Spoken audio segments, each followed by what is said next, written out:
I'm Ramya, and I will be your host for today's session on evolution of blockchain, understanding the why, what, and how of it. Thank you for joining us today. This webinar is brought to you by Woven Technologies. Woven is an online career platform for young professionals to get guidance from industry and subject matter experts in various fields to navigate and build the career of their dreams. Read our curated articles on work trends, tips, and tricks to help you learn and grow professionally. We also provide an avenue for exciting job opportunities by partnering with companies. Do log on to www.woven.com and register to be part of our online community. Now, I would like to introduce to you the speaker of this session. Srinivasan is a product architect for successful end-to-end platform engagements across domains. Interested in privacy and data protection, he self-learned blockchain and is now experienced to lead 2 blockchain startups. Srini has hands-on experience to enable teams in developing quick application prototypes. Through his blogs, he also shares real-life examples where blockchain can be applied. In this webinar, Srini will help us understand blockchain concepts in today's data-driven culture. Before we begin, we just want to understand the demographic of the audience and your experience with blockchain. So you will now see 2 questions for the next 1 minute. Please do answer them.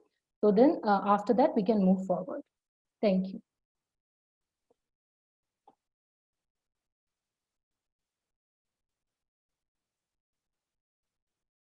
Hey, thank you, Ramya, for the introduction. Srini, first, we'll have the poll questions for the next 1 minute. Then you can start with your screen sharing.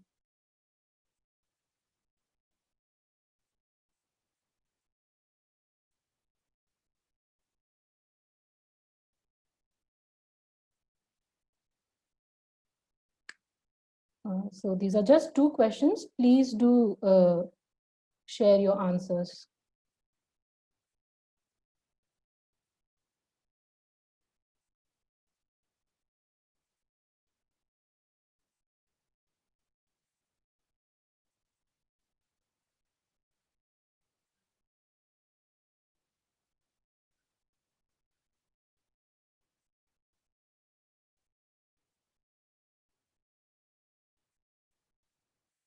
Also, during the course of the session, please keep leaving your questions in the chat box because at the end we will have a Q&A session.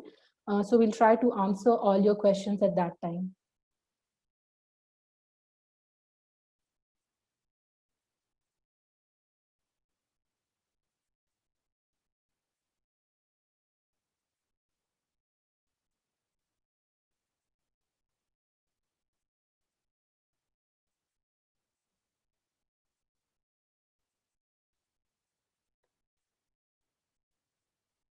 Srini, you can go ahead and start with the webinar now.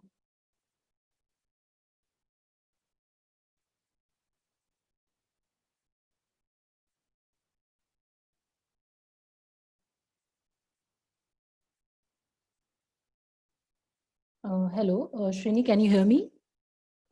Yes. Yeah, thank you, Ramya. Thanks for the running the poll. It was very nice. I was able to get a demographic of the people. Let me start the slide. Let me share myself and start my slides. Am I audible? Are you able to see me, Ramya? Yes, Srini, you're audible and we can see you. Okay. Welcome and good evening to each and everyone.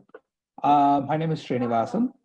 I am a product architect. I have done a couple of blockchain implementations, and this is my session. And I tweet at Twitter. You can follow me in this particular Twitter handle. I have a blog. I will share it at the end. Srini, we cannot see your screen. I'm not sure if you have started. No, I have not started the screen, Okay. Ramya. Okay, I'm yet to start my screen. Okay. So yeah, this is a session on blockchain, and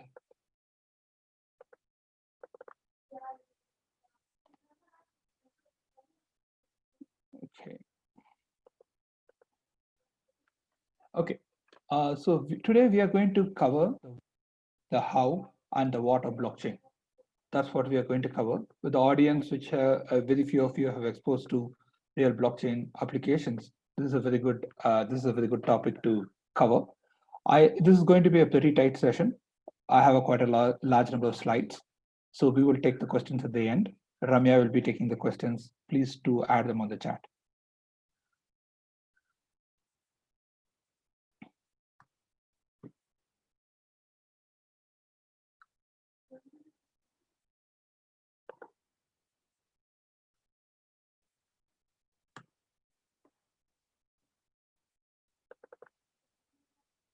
Yeah. So to start with, we will start with a bunch of places where blockchain does not apply. Blockchain does not apply. Blockchain does not apply when there's a high performance transaction. Blockchain does not apply when if you have small organizations, you have no business network, you have no need of blockchain. Blockchain is not a replacement of a database if you're database developers. And blockchain is not a solution for messaging. If you have worked with MSMQ and other things, blockchain is not that. Blockchain is neither a replacement of transaction for transaction processing.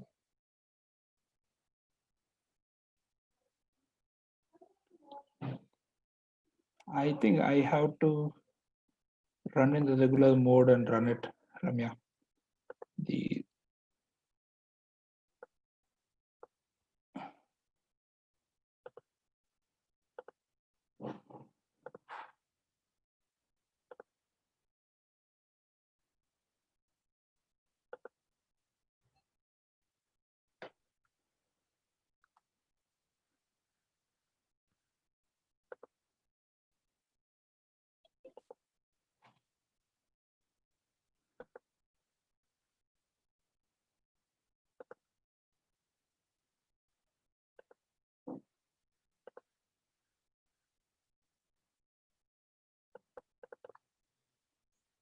Okay.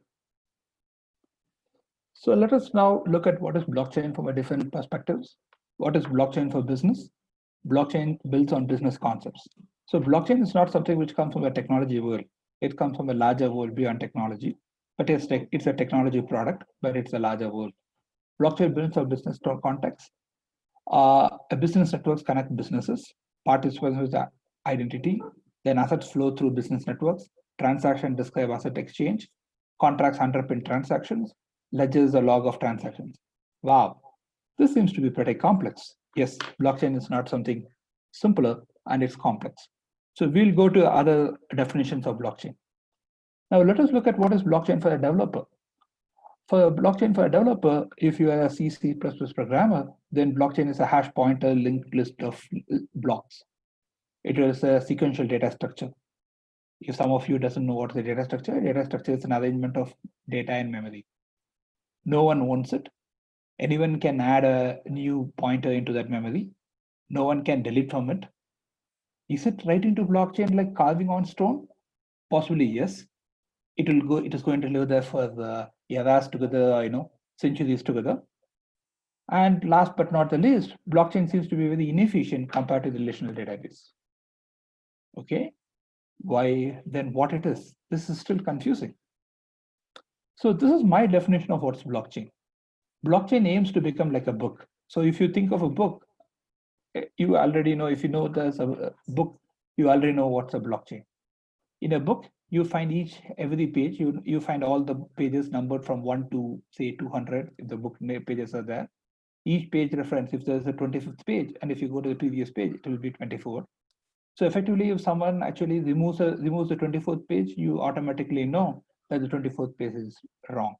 If some page, after 24th, if it is 28th page, then 25, 26, and 27 are being lost. You don't need to, how do you know? Because the book is paged, numbered based on each of those numbers. This is nice. If that is the case, that is exactly what blockchain is. Blockchain is something which is as simple as that.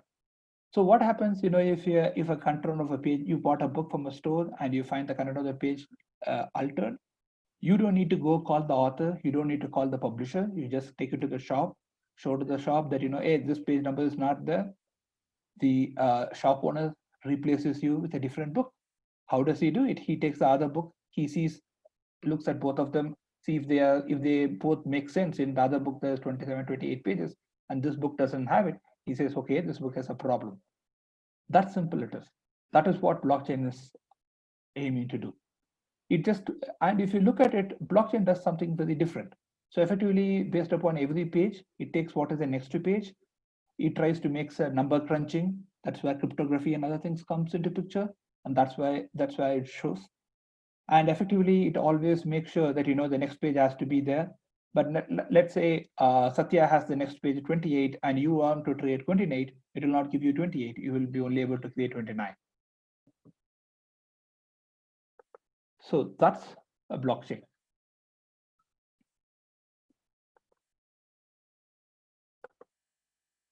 So why is blockchain hard to understand? A blockchain is quite hard to understand because it is the crossroads of game theory, cryptography, and identity. It's also economics and monetary theory. Hello, someone has raised a hand. Do you have any questions? Is there any problem?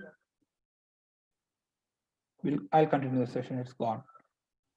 Blockchain is, is hard to understand. Some of you may feel that because it's at the crossroads of game theory, cryptography, economics, computer networking, data transmission. Some of you think, hey, what does economics do for blockchain? Okay, I understand game theory and cryptography are technology subjects. No, blockchain is not just technology, it is beyond technology. And blockchain is like this 2-year-old boy or 4-year-old boy who is just looking with a very curious mind and trying to understand what it is. So we will go through this journey of blockchain with the mind of this young boy.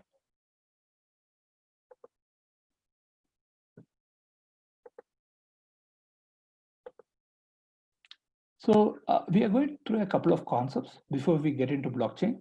So first we go through a concept of what is money. I'm sure all of you have money with you. So money is a medium of exchange. It helps you to buy something. It's a unit of account. So effectively it's in your bank balance and you can pay for UPA and other things. This is a store of value. So effectively it has value after some time too. Money is also, has been evolved. Money has not been the same. If you look in the last 100 years, money has moved from having being a coin, it has moved into becoming a printed paper. Then it has moved to become bank checkbooks. Then it has moved to become a credit card and a debit card. Then now it's also becoming online. So what does money, or what we call as currency, what does it have? It is a medium of exchange, it's value, it's a unit of account. Money also gives a trust in economy. So when you give 100 rupees, no one doubts whether this is really will give you 100 rupees. They accept you and give some products or whatever worth 100 rupees to you. Yes, doing demonetization, things change, but generally, people give that. It is always stable. 100 rupees today is same 100 rupees tomorrow too. But on the other side, so this is money, but on the other side, banking and other systems. So money is always has been efficient. But on the other side, banking systems have been inefficient and expensive. There's a lot of cost. For example, if you're in a college and you are trying to apply for college admission, you have to pay a lot of money. And to pay that money, you have to either send through a demand draft or whatever. It takes a lot of money. And most of these processes also take a lot of money. Okay, is there any other places? Yes. When you go, let's say, go on Uber or go to a nearby retail store to buy things, this is what happens. You try to swipe a credit card, 4 steps happen in the background. There are this many number of people who are involved. And then you go ahead and, the merchant, gets the printed from the card saying that your card is approved. At that time, 6 steps happens. Does that not mean the merchant has got the money? It is long way to go. He has another 7 more steps before he actually gets the money. So effectively, though, in the earlier case, when I give you 100 rupees, you get the value of it immediately. When it becomes bank and when it becomes credit card, it's taking quite a long time. So effectively, from a 17 days to 7 days, blockchain wants to change it into 2 parties and 1 hour. Can I change? This is what blockchain is trying to achieve. For people who try to say inefficient, blockchain is inefficient, this is what you have to do. It is trying to change something which happened 7 days to 1 hour. It is 17 steps to 1 steps. Still, people can call blockchain is inefficient against the database. Okay, is there only these problems? Are there other problems which as technologies we can innovate to solve? Yes. So if you look at in India, a lot of people don't have banks. That's why we have UPI in India.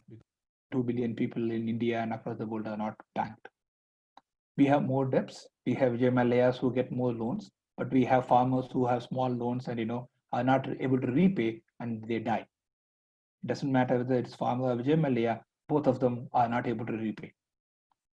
And whenever you want to transfer money, if your parents are in Middle East or if your brother or someone is in Middle East, to pay money, they have to pay a 5 to 20% transfer fees. What does this mean, right? It is my own money. When I gave 100 rupees to the other person as cash or as coin, it was 100 rupees. But when I give it as a check or when I give it through online service, what is happening? Effectively, governments are not in charge of the financial world. The governments are the last players. There are a lot of other players on the financial world. All these players are called middlemen or intermediaries. They actually take money out of you. Don't think they just take the money and they are very correct. They also have problems. They misbehave again and again. And in the US, they have paid $204 billion. It's not $204, it is $204 billion fines. And you will see in this slide, all the big banks are listed here. And effectively, but on the other side, if you want to make any changes, the financial companies and the government says financial innovation has rules and regulations, so we can't do it. They put a lot of all these things, but they have problems. They get hacked. You lose money. Someone takes money using, when your debit card is with you, someone withdraws money in the bank and takes it away. So these people are intermediaries. So these intermediaries, are they really bad? They're good. The good parts of it, they establish trust, which is on the left-hand side. You can read. They help you to verify that it is you are the person. They make sure there's no fraud happening. They make sure, reconcile and make sure things are proper. They have a track of, how much money you have, how much money you have to pay and all those things. But on the other side, they come at a very significantly higher cost. They are very slow. They are not fast. And they are being centralized intermediary. If someone hacks your bank account, you lose a lot of data. So effectively, people will say, hey, if you get an immediate message in your mobile, immediately call us. That's all because they are vulnerable to attack. Okay, you are saying, yes, we understand that.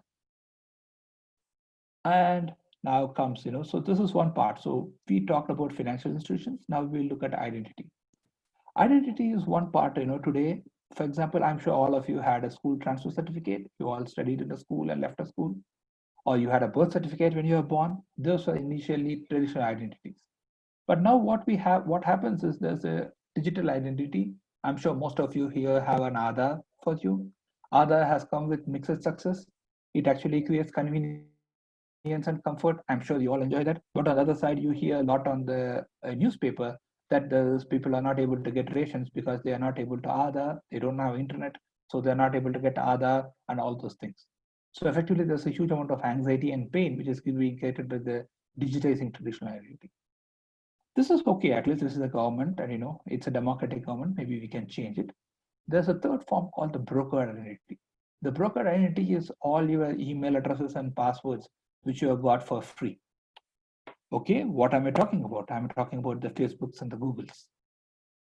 So today, Facebooks and Googles have billions of users worldwide, and some of these users are, they are bigger than some of the countries. A lot of countries don't have number of users which are in Google or Facebook.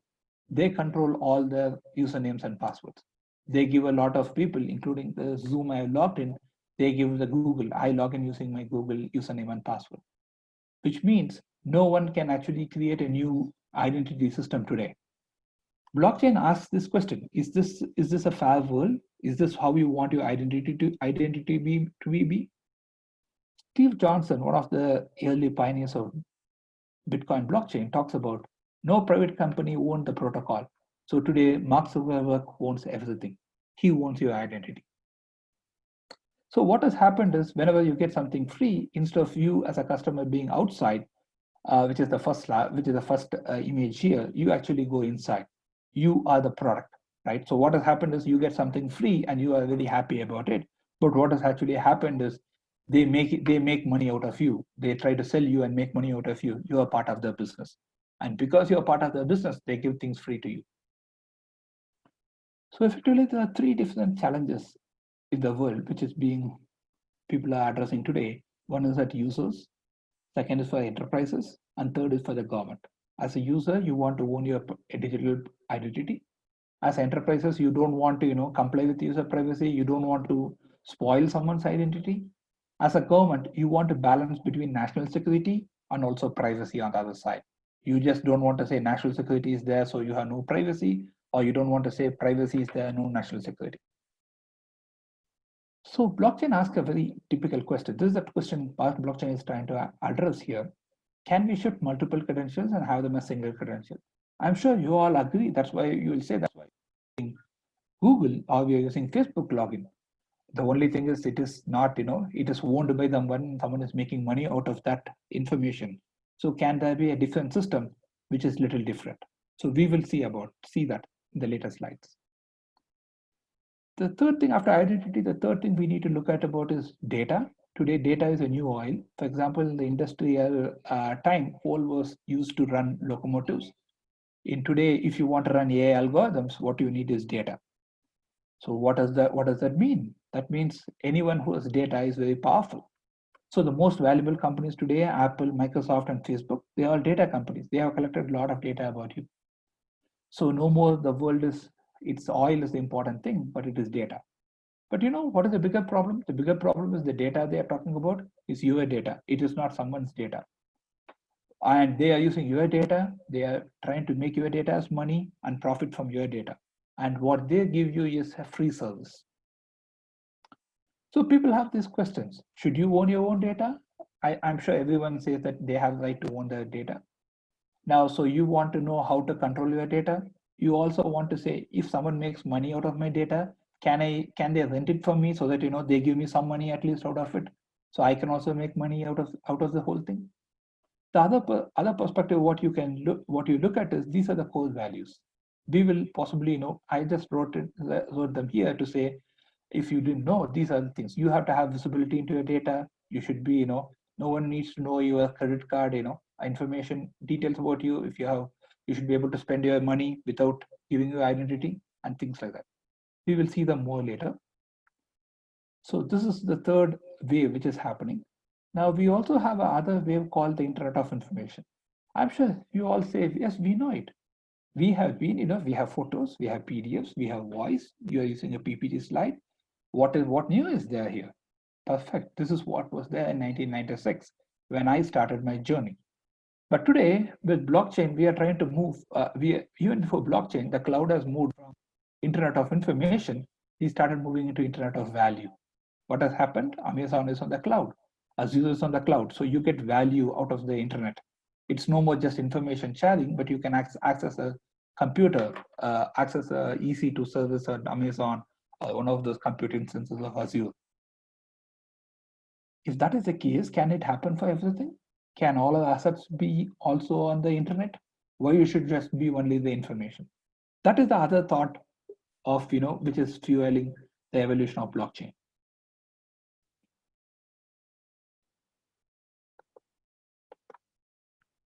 So effectively, as you see, everyone, in the internet world, we all use text before. I did only HTML programs which had text in the 1996. But today, everyone sees video. Even a small child today going to school sees video. So the internet has evolved. That means talking about internet is history today. So we are now looking at blockchain. Blockchain has already started money. Blockchain has moved from money to contracts already. I'm sure some of you know about Bitcoin. That's actually the money. The symbol here is the Bitcoin symbol. So we have already reached that space. So blockchain is in that particular space. So you can think that blockchain is somewhere in the 1996 of today. A third different way which has also happened is that people have been doing one-to-one. People have been talking between, they have been using telegram and telegraph before. Then they used radio, where someone talks on the radio and reaches a lot of people. Then today we have internet, where many people can talk to each other.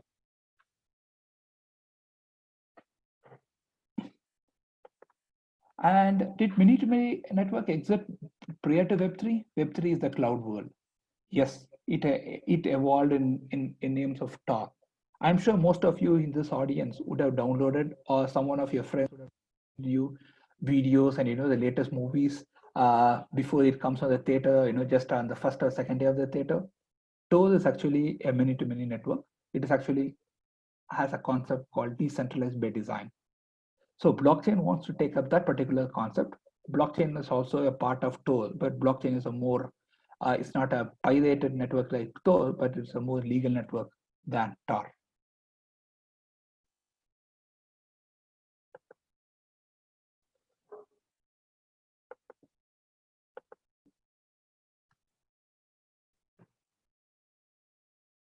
Okay, so there's a third part, right? So whenever we say decentralized, is there something something new? Do you think the markets and the businesses will understand it? No, but markets and businesses are already decentralized. If you look at it, markets cannot exist in isolation. They all work together. They work as a decentralized model. So effectively, wealth becomes a sum total of value and goods across networks. Markets go across geography and regulatory. I'm sure a couple of you know that there's an India-China trade embargo where we can't do anything because if we stop, India stops getting things from China, possibly a lot of things will become very costly. So we have to do. So markets go across geography and regulatory. Wonderful. And growth is also if it is not decentralized, then the markets becomes silo or inefficient. Okay, wonderful. So markets are decentralized. This is a sample of a market where you have different players, all of them are in a market, and you are also part of that market. But markets have two traditional problems. They had the problem, can two parties cooperate with each other? Two parties will not trust, two people doing business don't trust each other. How will they cooperate? The second thing is there will be middlemen, which we already talked about in the financial institutions. Okay, if that is the case, what is blockchain going to do? That's exactly what we're going to look at. The other thing is every shipping company in the markets don't build their own blockchain. They all try to work together the same way. Don't think blockchain is not something which is going to every one of us, like having a website, you can have your own website. Every one of us is not going to have our own blockchain. So at this point of time, we actually had a quick summary. We saw the evolution of money, we saw the role of intermediaries, importance of data, and about the decentralized approach. Ramya, are there any questions at this point of time, Ramya? Srini, there are some questions. Do you want to take them now or in the Q&A session itself, like together? Maybe let's take one or two questions before we go forward. Okay, so Manjula has asked that she would like to know what is Merkle tree and how important is this tree in blockchain? Wow. Nice question, Manjula. Merkle tree is one of the very basis of the mining operation in blockchain Ethereum. Merkle tree is not going to be covered as part of this particular webinar. We can, if you're interested, we can reach out separately, or we could do in a later webinar. There is another question by Sukanya on how can blockchain technology impact marketing industry? All your ads, Google ads and other things, advertisements can be stored on blockchain. There are a couple of blockchain things which are working on the ad industry. I'm sure you understand that advertisements is part of marketing. So please look into that particular Google for that. Okay, there is one more question that is by Yanmala. How is it useful for payment and financial services? How blockchain is useful for payment and financial services? You will please wait for the answer. Possibly the webinar will answer that. I'll go forward. Yeah, sure, thank you. Thank you. So with this, we are going to change gears, and we are moving into understanding more into Bitcoin. What is Bitcoin? Bitcoin is a cryptocurrency. So we first trying to understand what's a cryptocurrency. It's a digital asset designed to work as a medium of exchange, which means exactly like any money or any of them. It makes use of cryptography to secure transactions. Okay. It involves, it controls the creation of additional units. It is used to verify the transfer of assets. So if any one of you is having a 500 rupee note or a 2000 rupee note, you can actually verify it. When you give it to a merchant, the merchant will verify whether it is a bogus note or it's a true note by seeing the particular line which is there within the note. And effectively, only the RBI can create additional money in terms of money. The same way, blockchain also has, cryptocurrency also has these two things. If a currency does not have these things, then it's not called a cryptocurrency. Only if it is literally everything is very similar to money, and that's why it is called as cryptocurrency. So a couple of warm-up. Bitcoin was created by a guy called Satoshi Nakamoto in 2009. It's a decentralized trustless system for transactions. He created a low-cost financial system that needs only internet connection. It's also a double spending problem, which means, if someone is trying to spend the same thing twice. So for example, if you give 100 rupees to someone, you don't have 100 rupees. You can't give it again to other person. But in blockchain, because it's digital, we can always make copies. Can you make a copy of, your Bitcoin into 2 copies and give one to Srini and one to Satya? That is not possible. Bitcoin makes sure, blockchain makes sure, Bitcoin blockchain makes sure that that is not possible. That is what is called a double spending problem. I'm not going to get into the technical details of it. I'm sharing a couple of links as part of this slide deck. You can actually go and have a look at it if you want. So more on Bitcoin. As of now, there are 21 million Bitcoins which are in circulation. And effectively, there's a concept called reward, and that is how Bitcoins are being generated. Bitcoins can't just be generated just like that. Like RBI wants to print notes, or the US federal wants to print notes, they can print notes. The same way you can't print Bitcoin. Bitcoin is generated based on effort. And effectively, this is what it is, right? And the whole idea of Bitcoin is without having a financial institution, you can actually create a currency and you can start using a currency. That is the idea of Bitcoin. So I'm sure you have a lot of questions. You have questions like, how do I get it? Where do I get it? I'm sure I saw in the demographic, some of you have known what's a Bitcoin. Go and search for crypto exchanges. Those are places where you can get it, and they have a lot of information of what to do it. Who controls it? No one controls it. Should I buy? It's your choice. It's like buying the stock market. If you want buy shares, maybe you can think of buying a Bitcoin too. Can I buy stuff? You can't buy stuff. You can't go and give a Bitcoin to a grocery store or a pizza corner and say, give me pizza. They may not give you. Till. On the other side, when you have these questions, what we are seeing is when we say Bitcoin, it is what is above the water. There's a huge iceberg. There's a lot up below the water. It's about what is below the water, which is actually blockchain. What is above the water is Bitcoin. That is what we see today.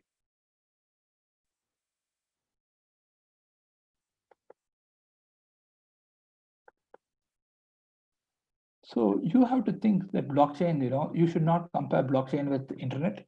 We have to compare, say, blockchain with Telegram. But a lot of people compare blockchain with internet. Some of the very successful,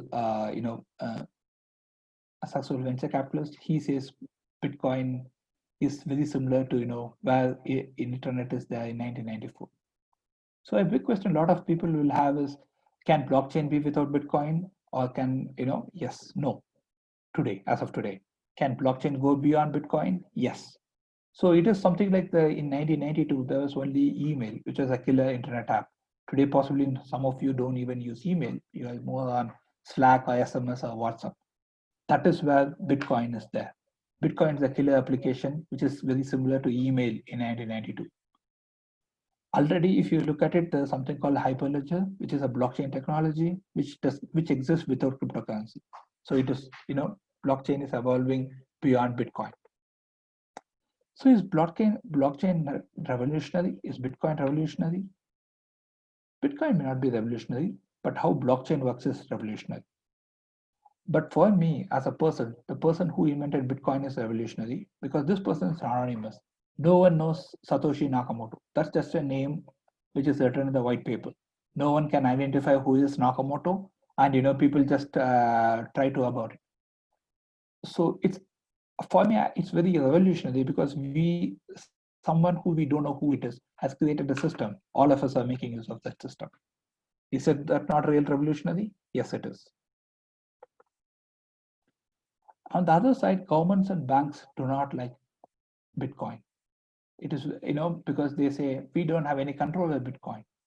We can track what we do with it, but they say we can track it is good, but they cannot play games. They cannot do demonetization. They can't do anything like that. So governments and banks, both of them don't like Bitcoin. But on the other side, all the banks, on all the, I'm sure you know what Facebook is trying to do, Libra, all the banks are working on doing something. They are not working on Bitcoin, but they are working on the fundamental technology of Bitcoin called blockchain. So I have sort of given you guys why you should look at blockchain. Blockchain is an important technology. Don't think that, am I going to get a job tomorrow in blockchain? Is it going to be something, I'm going to get a, I can build a startup tomorrow and become successful tomorrow?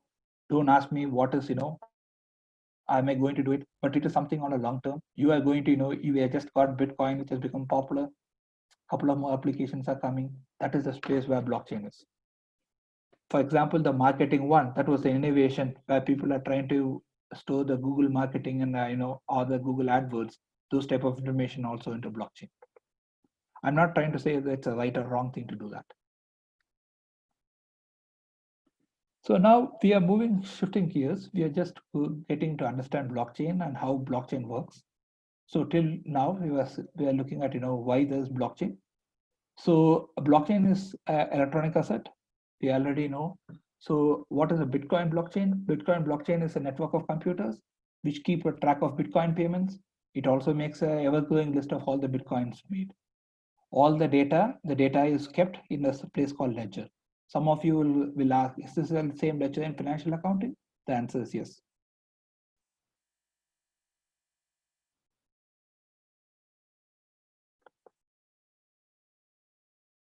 So this is a passbook, if someone of you have seen before. And so, for example, the real world, we had a physical transaction. The physical transaction, someone gave a coin or a currency note to the other person. The digital transaction, we did it, we put a check in a particular cover and transfer to the other person. Some of you may see a floppy disk drive. People have tried in the late 90s, before 2000, how to do digital currency using a floppy drive. Then anything which is being put in the ledger, it is being written to the ledger. So typically in the real world, what happens is, today Dave is the banker. He collects the information between Alice and Bob and puts it in the ledger. The ledger is something very similar to a bank account or a passbook. Some of you, I'm sure, you have a bank account. It looks something similar to this.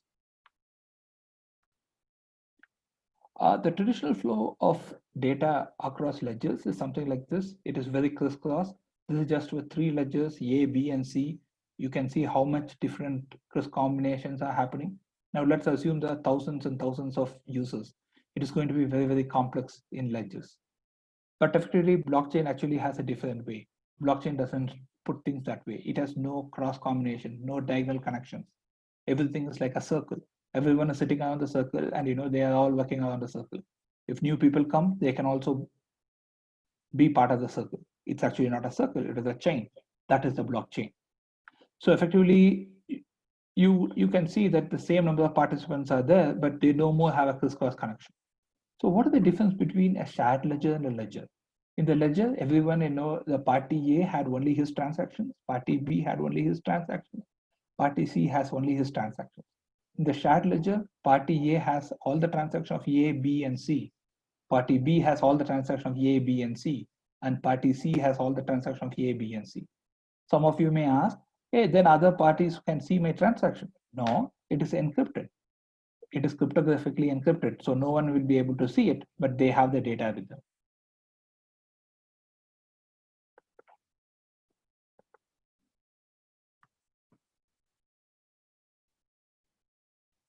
So actually you can look at, so I said a blockchain, and effectively this is how within a block, everything is chained. Even within the block, everything is chained.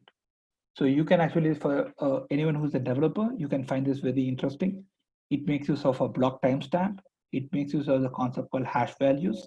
We are not going to cover as part of this webinar. It also has a transaction. The transaction is a create vehicle registration or transfer vehicle registration. The most interesting part which you have to see here is you see the blocks are numbered as 1020, 1021, 1022, 1023, 1024, 1025, 1026, 1027. So if someone tries to remove 1026, no one can insert now 1025 and 1026. If someone tries to delete 1026, if someone comes through this whole blockchain, they will find out after 1025 it is 1027. So someone has deleted this. So the blockchain becomes corrupt. So effectively, it is not just you. Anyone can see that things have been broken in the blockchain. So when we know that other people can find our mistakes, we don't make mistakes. That is the idea here.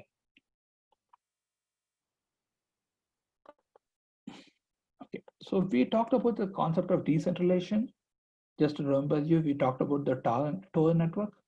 So effectively, because everyone now has a copy of the ledger, it is harder to cheat and there's no single point of failure. Decentralization also creates an opportunity to transform financial space. Someone was asking financial space. This is where we are coming into. So effectively, the currently financial assets exist as passively digital and separate ledgers. Can we make them as active programmable objects? That is what blockchain is trying to do, right? That is what financial folks can do in blockchain. What does this mean? So for example, some of you are in your PG or some of you have rented a home. For your home, you have a rental agreement. Today, that rental agreement is on a paper. It is, yes, you have it possibly on a stamp paper, but there's no digital record or anything on it. Now, what happens, and that is just between you and your landlord. Now, that is called a contract. So effectively, that is actually a passive record. It is not active record. It's a passive record. Is it possible? Is it possible to put that record on the blockchain? Yes. So effectively, this is what is called contract. We are not going to discuss contracts in detail as part of it, but I'm just introducing the concept of contract here. A contract is something written between two parties, and effectively, these individuals can say, I don't want to be. I can be known to each other. I can be anonymous. They can put the contract in a public ledger. So effectively, automatically, what happens? For example, on every 5th, there'll be an event triggered automatically. If you don't pay rent, then on 7th you have to leave the apartment, or leave your PG. Right? I'm sure all these things happens in your apartment. You also pay an advance. On the day you actually have to leave your PG, the money is being refunded to you so that you can take your money and go away. So this is where blockchain comes for financial institutions, and this is a very important point of it. There's a separate blockchain called Ethereum blockchain, which is actually used a lot in financial institutions, and there are a couple of other blockchains also today, which are coming up today.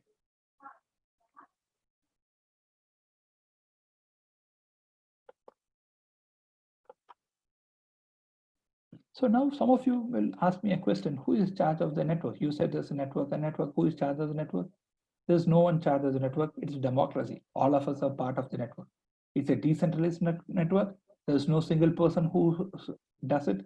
We all we all fix a set of rules. These rules are rules not set by one individual, it's all set by us. So effectively improvements can be done by blockchain by any developer who is around the world. It is not restricted to any particular country. It is actually wider behind a country. So who actually protects the blockchain? A blockchain is protected by the computing power from the people and companies all over the world. So this is how a blockchain looks. For some people, who are saying before that you don't create your own blockchain, this is how a blockchain looks like. So you may be a lease company, someone else may be a dealer, someone may be a lessor, someone may be a scrap merchant. You are all part of a single blockchain. You don't have 5 different blockchains. You are part of a single blockchain. All your transactions are being written in the shared ledger, and you have a smart contract which actually works as which is also part of the blockchain. This is what happens. Now all the shared ledger and whatever is data in the smart contract distributed to all the peers. This is where transaction executes in blockchain. And the way the transaction is executing in blockchain is called consensus. Let me also remember, this is one of the points where I say blockchain is inefficient. Blockchain has no balance, it has only transactions. So if you have done 10 transactions, you will have all the 10 transactions. If you want to know the balance, then you have to get all the 10 transactions, do the addition and subtraction to find out your balance. By default, the balance will be 0. blockchain doesn't give. Your bank balance, your bank account gives you balance, but blockchain does not give you a balance. So effectively, we'll come back to this concept that blockchain is an inefficient database. So why? What is this? Is blockchain and database not different? No.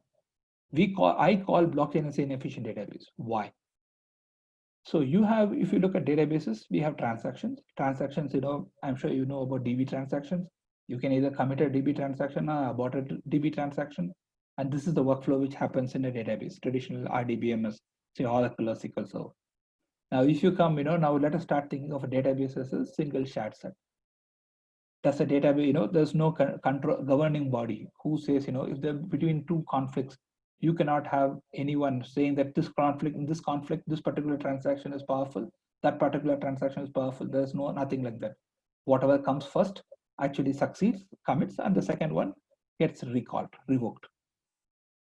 The second thing, is there a consensus model in the typical RDBMS? Yes, you have something called the bilateral consensus. Only if both the parties say, yes, I commit, then only it gets committed. Okay, then is there anything else? What if the single authoritative data source is hacked? How do I fix it? Yes, these are some questions which we need to actually answer. Blockchain is trying to not have an admin, but it is going to have automation. So there's going to be an automation admin possibly.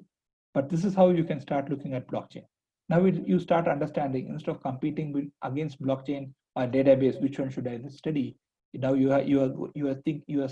should start seeing that blockchain is also one more database. So if some of you have a doubt whether there's a consensus there, Cassandra actually explicitly says there's something called the lease renewal model, which is a dynamic consensus, very similar to blockchain. I would recommend, if any one of you are trying to learn about blockchain, if you are a senior developer, someone around 10 years plus, or someone later, a techie more than 10 years old experience, please go and read the Cassandra paper, then read the Bitcoin paper. So can blockchain make the great databases again? Yes, that is going to be with us. It is the developers who are going to make it great. So you see here very simply, right? Database is a bigger space, distributed database is a smaller one, and blockchain, which is even a decentralized database, is even more smaller. This is how the blockchain is positioned in the industry. So as we talked about middlemen, blockchain doesn't have a middleman. It is democracy. Everyone is part of blockchain. So now we go through a couple of important points. We already talked about a database. We can write into it. Multiple people can write into it. It is different from the SQL, yes. And this is how a transaction happens in the blockchain. If you initiate a transaction, it goes into a particular node, then it gets spread across all the nodes. After it spreads across all the nodes, every each of the nodes, there are 4 nodes here, you see that for all the 4 people verify. Even if one of them says, no, then the transaction doesn't get committed. All of them have to verify it. Once it is verified, it is put into a block, then the block gets added into a blockchain. That is how a blockchain is created. And after it's created, the reason why it takes 1 hour to create a block is because it has to go through all this information. This actually takes quite a lot of time. I'll explain to you what it means. So this is what happens. You have something called community validations. Only after doing the community validation, new blocks will be added. Please remember, as in a book, the blockchain, the new block refers to the older block, and there's also a permanent timestamp. We'll skip this. Okay. So what is community validation? Community validation can be very hard. You have this many number of possibilities. So effectively, there's a Bitcoin possibility has a 10 power 11 different possibilities. The maximum Bitcoin difficulty is 10 power 75. This is one type of consensus. There are different type of consensus. People have been building different type of consensus to make it, more difficult to crack, and for someone to hack and cheat in the blockchain ecosystem.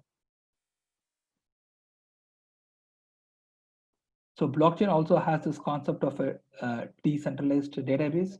So typically, we already talked about it. So it is no more just a single database, with a master copy and replicated copy. There are going to be multiple databases. Everyone can interact with their own databases, which means, you can do a lot more innovation. How come blockchain distributes data? The data can only be changed if there's consensus, as I showed in the previous place. Only when the consensus is reached, it gets added to the blockchain. Once it's added to the blockchain, it cannot be deleted from the blockchain because chain is immutable. So the longer the chain, the more secure and the harder it is to break. So every node, why is the data in a blockchain safe? Every data is, has a digital signature. Digital signature is the cryptography part of it. It is in compliance with the blockchain rules, which is the concern is. If there's any conflicts with the previous transaction, then it doesn't get added. So effectively, if a transaction passes all these three tests, then it get added to as part of the blockchain. If it is not added, it is added to a part of an orphan pool. You will be notified that you try to add a transaction that didn't get added to blockchain. Then you need to find the reason why it didn't get added and fix it. These are spaces, potential spaces. I don't think advertising here is marketing is not here, but these are marketing should be added also into this. These are a couple of spaces where blockchain can be used in different. These are different spaces. For this was very complicated, so I try to have put as very simple UI. So for example, you can store your educational certificates in the blockchain. You can store your employee credentials. What does this mean? If you store your educational certificates on blockchain, you don't need to send your educational certificate to every university. You just send your blockchain address to people. People can go and verify on the blockchain that you have the right things. You can even give it to an employer when you are joining them. When you leave one job and go to another job, there also you can use blockchain. You can put all your previous authorized letters, salary slips, everything on blockchain, and you can refer them. You can also use in electronic medical records. So you can put your medical records on the blockchain, and effectively you can refer it. You can also ask your doctor to refer it, giving it just a number, which is an identifier in blockchain for you, right? So there are multiple ways which blockchain is used. So blockchain today, but is more used in shipping. It has been very much used in supply chain. In high asset game like diamonds, people are using blockchain already today. So we, as part of the session, the places where we felt that the things are not inefficient. We have talked about it. Yes, those things are going to be there. Blockchain, it is at a stage where it's at a very early state. Just because some people make mistakes, if you stop not having a mobile or not having automobile, today we'll not have cars, we will not have mobile. Blockchain is in the same space like that.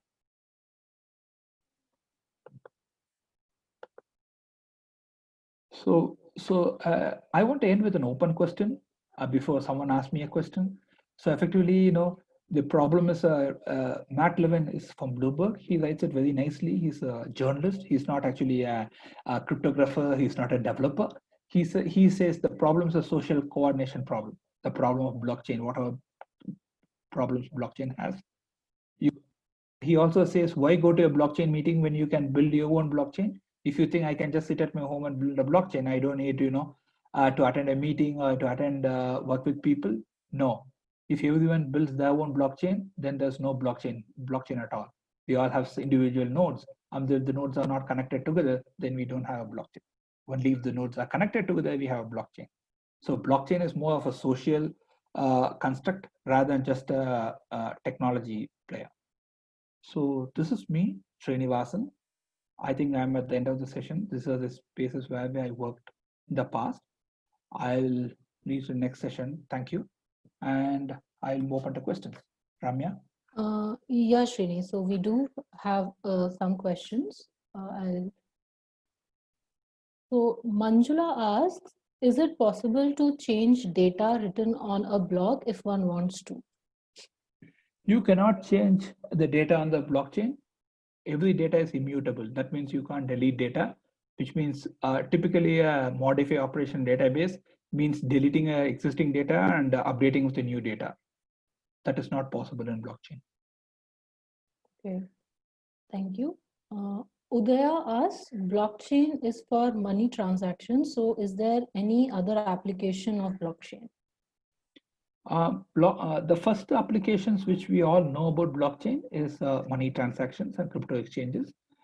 You have things like contracts, trade finance, even your educational certificates and other things can be put on blockchain. She has a follow-up question. Do we have any cryptocurrency rather than Bitcoin? Yes, Ethereum, Ether is a cryptocurrency. Tendermint, you have a lot of cryptocurrencies. Bitcoin is one. Bitcoin has the highest value on the cryptocurrency because it was one of the first one to start with. But today there are a lot of other cryptocurrencies available. Okay. Abhinav asks, can blockchain be used in smart factories in manufacturing? Yes, people are okay. So you buy an iPhone. The iPhone is has let's say someone has put an adulterated battery in the iPhone so that your iPhone dies. So people are very much worried when they give a 35,000 or 45,000 for an iPhone. They are all worried. So big companies like Diamonds is put on blockchain. People are trying to work to put all the batteries, antennas, and everything on blockchain. There's an interesting company called Berserta, which I worked in the supply chain space, where they are trying to put blockchain capability, a chip in a silicon chip. They want to embed something which will blockchain. Okay, So it is that's not that the blockchain is put on a silicon chip. The silicon chip has some value which will uniquely interact and which can be mapped to a blockchain. okay. Thank you. Vidya Shankar asks, how is blockchain used in healthcare? Like a little detailed. Okay, so effectively you have insurance. So as part of insurance, you have to get you have to get your insurance. So today you submit your insurance. People don't know anything. You submit all your papers to insurance company in your company, and after that it takes quite some time before they give you money. And sometimes someone calls you and say, "I don't have this particular paper. I don't have that particular paper." And you say to them that I am missing those. I have already given those papers. They say we didn't receive the papers. Possibly it should be with the HR or it is left somewhere in the package. So effectively, if you are going to use blockchain, can be used for this particular one. You can put all your claims and everything on blockchain, and the insurance can pick it up from blockchain. So effectively, because no one can delete the papers and receive from the blockchain, you don't have that problem anymore. Okay. So this is one for insurance. The second thing some people are also trying is to put medical records, for example, your lab reports and everything onto blockchain, so that it will live there for a long time. There are privacy issues around there, but people have been trying to work on that. Okay, Srini, in the previous question about smart factories, can you please repeat the name of the companies you mentioned? Amazon actually has it also. Amazon has a blockchain. It is called, so effectively, you don't want to have bogus. So what happens in Amazon is people, there's a Ray-Ban glass or a Rolex watch. Someone tries to put a Rolex watch, some, roadside shopwala hacker creates a similar watch like Rolex, put all the designs and everything of Rolex and put it instead of, and put it on Rolex, and they charge 45,000. Now people buy the 85,000 rupees Rolex. They then find it is not working. They go to the Rolex showroom and they question the Rolex showroom. I got a watch from you. I spent a lot of money. It is not working. The Rolex guy sees it and say, "This watch is not from Rolex. It is from someone else." And this is very interesting, right? Because our guy says, "I bought it," and Amazon says, "I don't know." This is called counterfeit product. If you look at it, right? So effectively, these type of things to solve, they are trying to actually bring on blockchain. Amazon is actually have a couple of patents on blockchain, the counterfeit area. You can check that out on the internet. Okay, thank you. Param Sevan has two questions. The first is the data on the ledger incorruptible? You cannot delete anything from the blockchain. So I didn't know what you mean by incorruptible. If that's what you're asking, yes, you can't delete the data from the ledger. Okay. His another question is, are there any control mechanism that manages the growth of blockchain as a technology or facilitator? Okay, well, blockchain still has a few successful implementations. In South Africa, there's a bank in Singapore.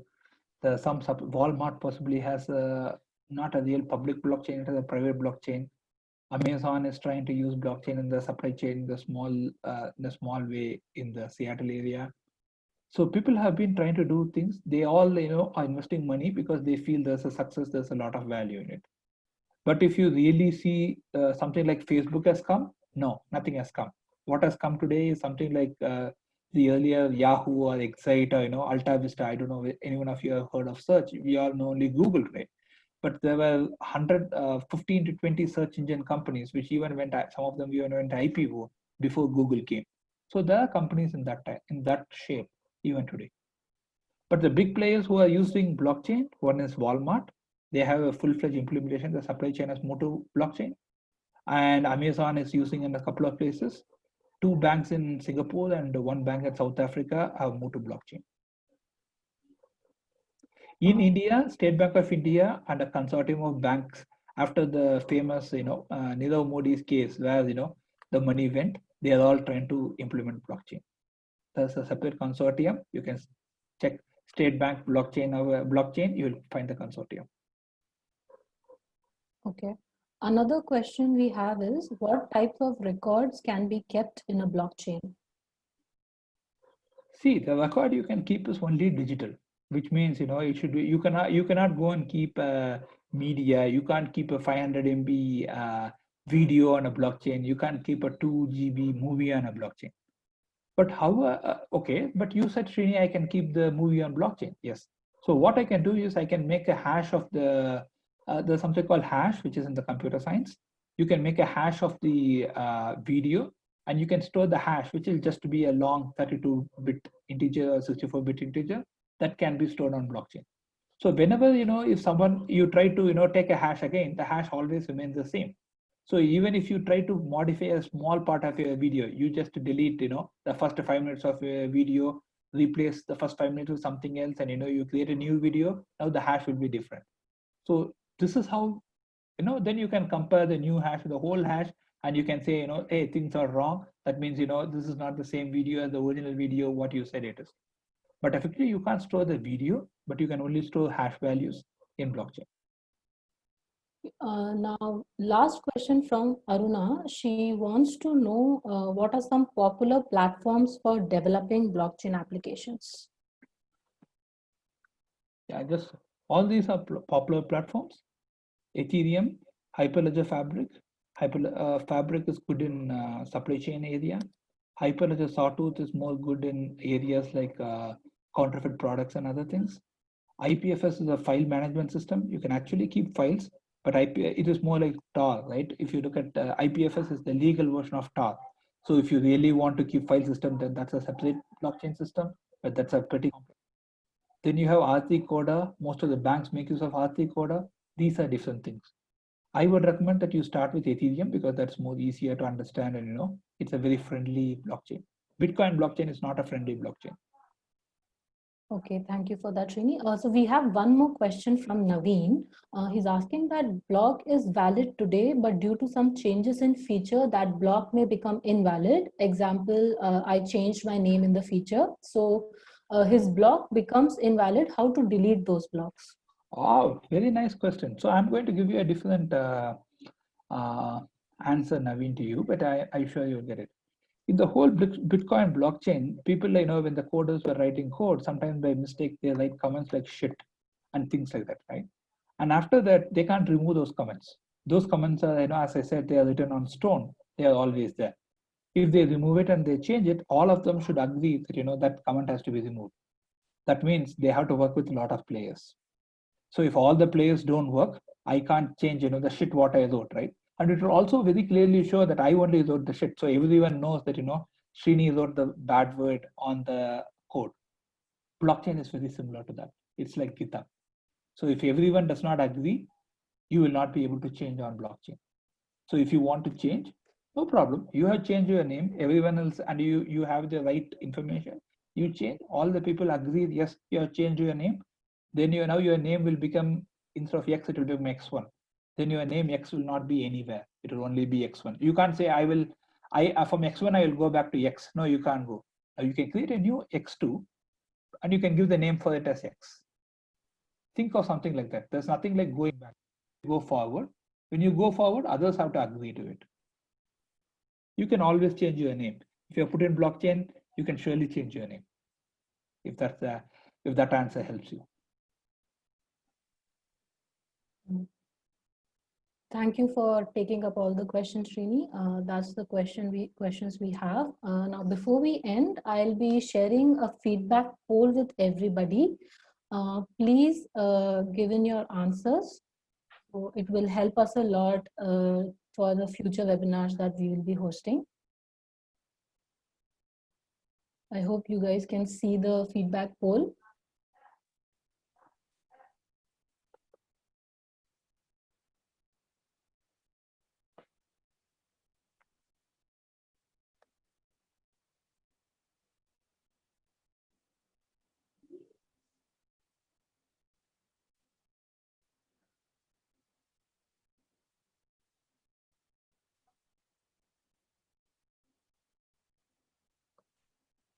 I'd like to thank Srini for this engaging session. I'm sure all of us have a lot of takeaways. Thank you so much, Srini, for explaining, in depth about blockchain.